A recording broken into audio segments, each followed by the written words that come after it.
On est aujourd'hui à la station de Lormeau, qui est une des stations les plus avancées en termes de chantier.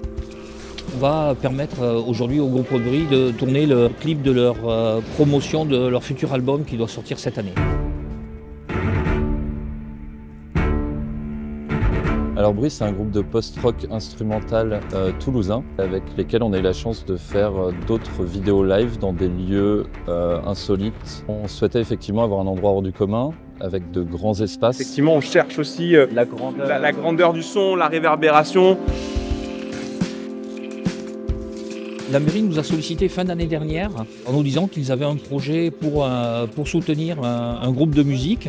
Très vite, on a vu qu'il y avait beaucoup de points communs dans ce que eux cherchaient et dans ce que nous on faisait. C'est une bonne occasion aussi de valoriser la ligne C d'une façon complètement différente.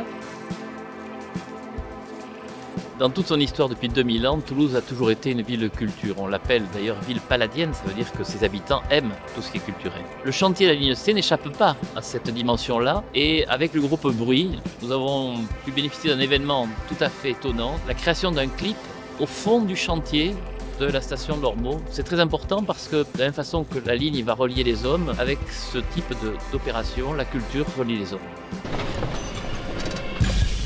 Ce groupe en fait est composé de 4 musiciens qui sont vraiment des Toulousains et la promotion de la musique dans Toulouse est quelque chose d'important. Toulouse est ville de la musique UNESCO depuis l'année dernière.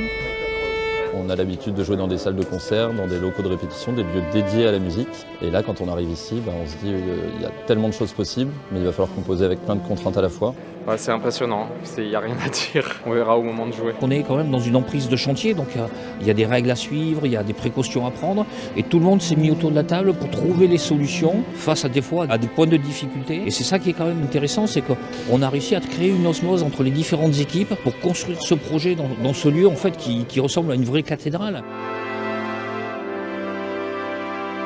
Par rapport à l'acoustique, on a tous été très motivés à l'idée d'avoir un endroit avec une réverbération naturelle.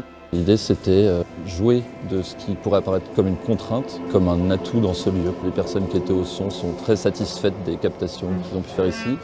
Les musiciens n'avaient jamais vécu rien de tel. Tout le monde est ravi de ce choix qui était audacieux.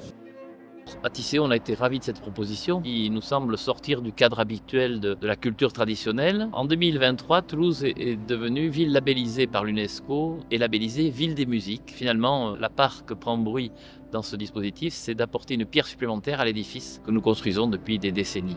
Actuellement, on a une trentaine de kilomètres avec dans chaque station une œuvre d'art particulièrement intéressante, contemporaine. Ce sera pareil pour la ligne C, où on a 21 stations et où on a choisi 21 œuvres d'art qui vont venir composer cette galerie. 3, 2, 1, cheese. Donc quelque part, la culture, c'est le lien entre les personnes. Et ce lien-là, en fait, il passe aussi par un partage, par arriver à travailler ensemble et à construire des choses ensemble pour le bien commun.